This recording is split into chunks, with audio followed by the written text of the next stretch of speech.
Hello friends, welcome back to this channel. दोस्तों, इस video में हम बात करेंगे फ्यूचर रिटेल के लिए स्पेसिफिकली।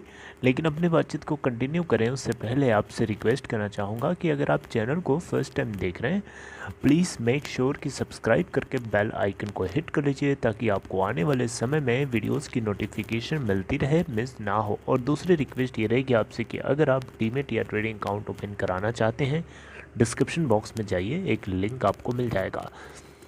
फ्यूचर रिटेल लिमिटेड के अंदर दोस्तों प्रीवियस ट्रेडिंग सेशन में अगर आप देखें तो गिरावट यहाँ पे दिखाई दी, 3.38% की गिरावट। पिछले 5 दिनों के चार्ट को अगर आप देखेंगे तो जब से ये खबर आई कि अमेज़ॉन की तरफ कंपटीशन कमीशन ऑफ इंडिया की तरफ से अमेज़ॉन के फ्यूचर ग्रुप फ्यूचर कूपन के अंदर 49% की हिस्सेदारी का जो अप्रूवल था उसको सस्पेंड कर दिया गया। वैसे इसके अंदर अच्छी खासी हमें तेज़ी दिखाई दी, लेकिन उसके ठीक अगले दिन बाद ये खबर इतना ज़्यादा फेडेड हो गई कि इसकी वजह से हमें लोअर सर्किट भी लगता हुआ दिखाई दिया और गिरते गिरते 50.10 के ऊपर कल फ्राइडे को बंद हुआ।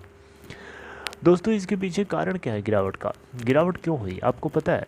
इसी के ऊपर हम डिस्कस करेंगे और ये भी बात करेंगे कि future retail competition commission of India के दिए हुए सस्पेंशन ऑर्डर के ग्राउंड के ऊपर खड़े होकर के चाहे तो अमेज़ॉन को भगा सकता है।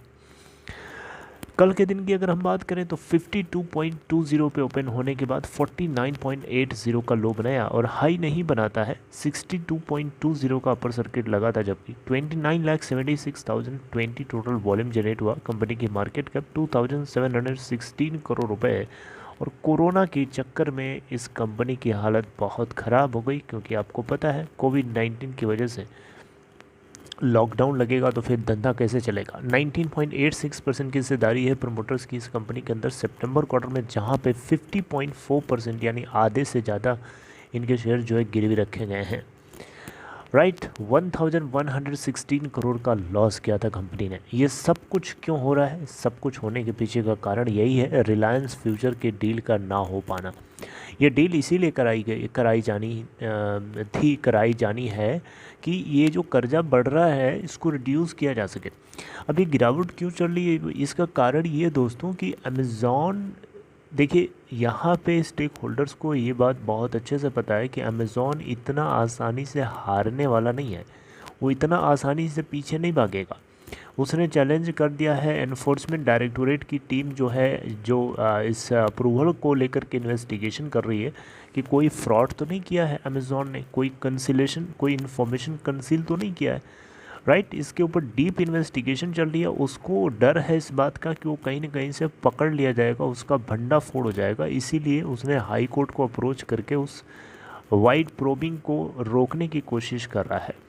तो ये कहीं ना कहीं इन्वेस्टर्स को, स्टेक होल्डर्स को सतर्क रहने के लिए फ्यूल कर रहा है, एक डर बना हुआ है। दैट्स वाई ये आपको गिरावट देखने को मिली। अब बात करते हैं दोस्तों कि फ्यूचर रिटेल सीसीआई के इस सस्पेंशन ग्राउंड के ऊपर खड़े होकर के चाहे तो अमेज़ॉन को देश से भगा सकता है। देखिए सुप्रीम कोर्ट, ठीक है, सुप्रीम कोर्ट में चाहे तो अप्रोच कर सकता है, सिंगापुर आर्बिट्रेशन सेंटर के अंदर भी अप्रोच कर सकता है। इस ग्राउंड के ऊपर की कंपटीशन कमीशन ऑफ इंडिया ने इंफॉर्मेशन कंसील करने का एलिगेशन लगाया है अमेज़ॉन के ऊपर।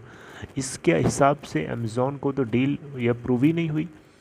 राइट, वैसे भी आपको बताना चाहूँगा कंपटीशन कमीशन ऑफ इंडिया अगर पूरी इन्वेस्टिगेशन कर लेता है तो ये मतलब ज़्यादा चांसेस हैं कि वो कुछ ऐसा कुछ लेके आएगा जो अमेज़ॉन को अप्रूवल पाने से रोकेगा, जो डेफिनेटली फ्यूचर रिटेल की जीत होगी। और वहीं से चाहे तो फ्यूचर, अब देखिए यहाँ पे ऑनेस्टी की ज़रूरत है, न्यूट्रलिटी की ज़रूरत है। लेकिन वही है ना, गरीब या जो कमज़ोर होता है, जो डूब रहा होता है, उसका कोई सहारा नहीं होता, लोग उसको उल्टा डुबाने लगते हैं। यही है दुनिया। किशोर बियानी बेचारे इतने सीधे से सादे आदमी, इतना बढ़िया बिजनेस इन्होंने अपनी मेहनत लगा करके 30 साल 40 साल लगा करके धंधा खड़ा किया, अपना बिजनेस खड़ा किया, और झटके भर में उसको कोविड-19 की वजह से चोट लगी। और उसमें कोविड-19 के आना क्या इनकी गलती है कि चाइना की गलती है? बताइए। तो यहाँ पे अमेज़ॉन को या हमारी इंडियन अथॉरिटीज़ को भी ये बात जो है समझनी चाहिए, क्योंकि अमेज़ॉन यहाँ पे एक तो इंफॉर्मेशन कंसील कर रहा है, दूसरी चीज़ कोविड-19 की वजह से हमारी इंडस्ट्री चपेट में रहेंगी तो हमारे देश का नुकसान है उससे। हम अपने देश का पहले सोचना चाहिए कि दूसरे के बारे में सोचना चाहिए, राइट।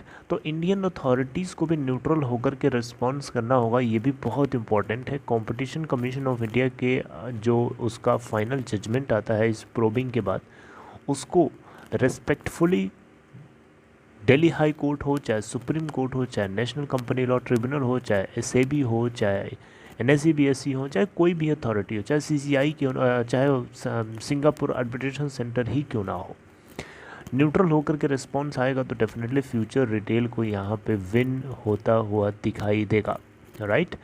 ऐसा मुझे लगता है, जो कि पूरी तरीके से गलत भी साबित हो सकता है, क्योंकि बात बदलने में समय नहीं लगता है, चीज़ें बदल जाती हैं पल पल भर में। आप लोगों को क्या लगता है, क्या सीसीआई के इस सस्पेंशन ग्राउंड के ऊपर फ्यूचर रिटेल को खड़े होकर के कोई ऑप्शन है जो अमेज़ॉन को यहाँ से बाहर भगा सके? कमेंट बॉक्स में बताइएगा ज़रूर। अपना ख्याल रखिए दोस्तों, टेक केयर।